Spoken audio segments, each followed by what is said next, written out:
Times के prime show में आज हम बात करेंगे कोरोना महामारी पर। श्री डूंगरगढ़ में कोरोना के बेकाबू होते आंकड़ों पर, श्री डूंगरगढ़ में लगातार फैल रहे संक्रमण पर, प्रारंभ से लेकर अब तक कोरोना के रिकॉर्ड पर, जनता की लापरवाही पर और प्रशासन की अनदेखी पर, सभी पर नजर डालते हुए विचार करेंगे कोरोना महामारी पर।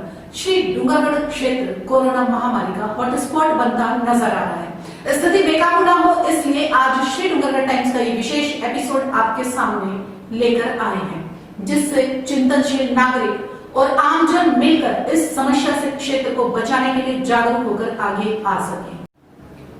हम देख रहे हैं पिछले 2 सप्ताह से क्षेत्र में लगातार विस्फोटक गति से संक्रमण बढ़ रहा है, लेकिन बात की शुरुआत शुरू से करते हैं। चलिए थोड़ा फ्लैशबैक में चलते हैं।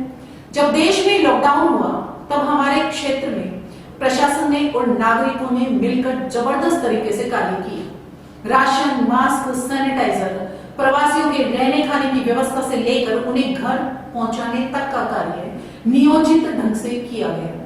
सामाजिक संस्थाओं ने अतुलनीय योगदान दिया। दाताओं ने, नेताओं ने जरूरतमंदों को राशन किट बांटे, भोजन पैकेट बांटे कि कहीं कोई भूखा ना सोए, ये जिम्मेदारी उठाई। समाज की सामूहिक आत्मा, जिसकी बात शायद संविधान निर्माता भीमराव अंबेडकर किया करते थे, वो हमारे क्षेत्र में नजर आई। गांव के बाहर युवाओं ने रात रात भर जाकर पहरा दिया कि कोई बिना बताए यह संक्रमण गांव में लेकर ना आ जाए। यहाँ ये बात मार्च, अप्रैल, मई माह की है। अब जून में अनलॉक की प्रक्रिया प्रारंभ हुई और इसके साथ ही लापरवाही प्रारंभ हो गई और यही लापरवाही अब अपने क्षेत्र में घातक बनती जा रही है। अब बात कर लेते हैं हमारे क्षेत्र की। तो श्री डूंगरगढ़ में प्रशासनिक या चिकित्सा विभाग की आलोचना की बात नहीं करेंगे। आज बात करेंगे निष्पक्ष रूप से नागरिकों द्वारा बढ़ती जा रही लापरवाही की। हम सभी भली भांति जानते हैं कि सरकारी संसाधन इतने नहीं है कि संक्रमण फैलने पर कोई उपाय किया जा सके। हमने लॉकडाउन के प्रारंभ में पालना की है और जब हमारे निकटवर्ती कस्बे, शहर, रतनगढ़, सरदार शहर, सुजानगढ़, बीकानेर, जब कोरोना पॉजिटिव लगातार वहां आ रहे थे, तब भी हमारे क्षेत्र में कोई पॉजिटिव नहीं आया। उसके बाद अचानक पूरे क्षेत्र में जैसे भूकंप सा आया और एक साथ 14 कोरोना पॉजिटिव रिपोर्ट हुए। उसके बाद धीरे धीरे पॉजिटिव का आंकड़ा बढ़ता जा रहा है और अब हालात ये है कि क्षेत्र में कोरोना का आंकड़ा 300 की संख्या को छूने वाला है। बात करते हैं हमारे यहाँ के हालातों की गंभीरता की। तो यहाँ हमें यह देखना होगा कि सरकार के आंकड़ों में पूरे जिले में सबसे कम कोरोना सैंपल श्री डूंगरगढ़ से हुए हैं, लेकिन इन सैंपलों में आने वाले कोरोना संक्रमितों का प्रतिशत देखें तो यह डराने वाला है। पूरे देश में, पूरे राज्य में, पूरे जिले में सैंपलों में जो संक्रमित प्रतिशत को देखें तो श्री डूंगरगढ़ का आंकड़ा भयानक है। यहाँ पर कम सैंपल में अधिक संक्रमित आ रहे हैं। यहाँ गत 20 सितंबर को मात्र 43 सैंपल में 12 कोरोना पॉजिटिव रिपोर्ट हुए, 24 को 45 सैंपल में 9 कोरोना पॉजिटिव रिपोर्ट हुए और 26 को 12 पॉजिटिव आए, 27 को 16 और 29 को 13, 30 को भी 13 और 2 अक्टूबर को एक साथ 23 कोरोना पॉजिटिव रिपोर्ट हुए हैं। बहरहाल श्री डूंगरगढ़ में 30 सितंबर तक कुल सैंपल 13,996 हुए। कुल पॉजिटिव 249 हुए, जिनमें से 149 की नेगेटिव रिपोर्ट हो चुकी है और 96 एक्टिव केस अभी बचे हुए हैं। इन 96 में से 81 कोरोना रोगियों को श्री डूंगरगढ़ शहर में होम आइसोलेट किया हुआ है और 6 ग्रामीण क्षेत्र के रोगियों को गांव में ही होम आइसोलेट किया गया है। वहीं 9 अपने क्षेत्र के अभी भी बीकानेर के कोविड सेंटर में अपने श्री डूंगरगढ़ से रेफर किए हुए भर्ती मरीज हैं। यहाँ यह भी जाने कि 30 सितंबर के बाद 2 अक्टूबर को एक दिन में सर्वाधिक 23 कोरोना संक्रमित सामने आए हैं। अब समझें एक और गणित को। हमारे शहर में जो सक्षम लोग हैं या कह सकते हैं कि जिनके पास रुपयों की कमी नहीं है, वे लोग यहाँ सैंपलिंग नहीं करवा रहे हैं। वो बीकानेर या जयपुर सहित दिल्ली तक जा रहे हैं और सैंपल करवाकर वहीं के बड़े प्राइवेट अस्पतालों में इलाज ले रहे हैं। लेकिन बात करें सामान्य वर्ग की तो उनके लिए एक नजर डालते हैं यहाँ की चिकित्सा सुविधाओं पर। यहाँ के राजकीय चिकित्सालय में अभी तक कोरोना उपचार संबंधी कोई सुविधा नहीं है एवं कोरोना संक्रमितों को सीधे बीकानेर रेफर किया जाता है। या अपने घर में ही क्वारंटाइन किया जा रहा है।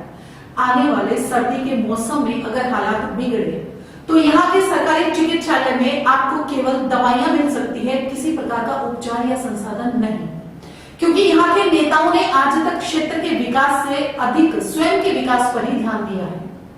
वहीं दूसरी ओर सामाजिक संस्थाएं आज भी क्षेत्र के आम जन सामान्य की चिंता कर रही है।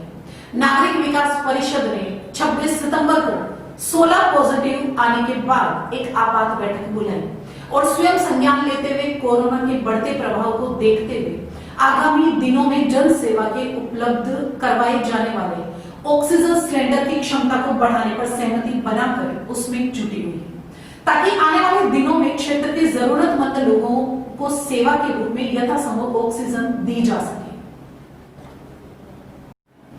कोरोना से देश में आज मौत का आंकड़ा 1 लाख को पार कर गया है। हमारे क्षेत्र में 5 मौतें कोरोना से हुई है, जिनमें 2 केवल 45 वर्ष के थे। क्या इन 45 वर्ष के लोगों की मरने की उम्र थी अभी? अब आप समझे हम कहना क्या चाह रहे हैं। बात सीधी है, लापरवाही अब सख्ती से बंद करें और कोरोना की एंट्री हमारे गांव में, हमारे घरों में नहीं हो, इसका प्रयास करें। आप मास्क का अनिवार्य रूप से प्रयोग करें, क्योंकि किसी के भरोसे नहीं, आपकी जान, आपके परिवार की जान आपके हाथों में है और महामारी के काल में इसे रोकने में आप सहायक बने, ना कि इसको फैलाने का माध्यम बने। ये कतई ना समझे कि कोरोना से कुछ नहीं होगा। हाँ, हो सकता है कि आपको कुछ नहीं होगा, परंतु आपके घर के बुजुर्ग और बच्चे या बीमार खतरे में आ जाएंगे। अपना ख्याल रखें, आपके अपनों का ख्याल रखें, क्योंकि कोरोना के कारण हमारी चिकित्सा व्यवस्था अब दम तोड़ रही है। क्षेत्र के सबसे बड़े चिकित्सालय पीबीएम की सांसें फूल गई हैं।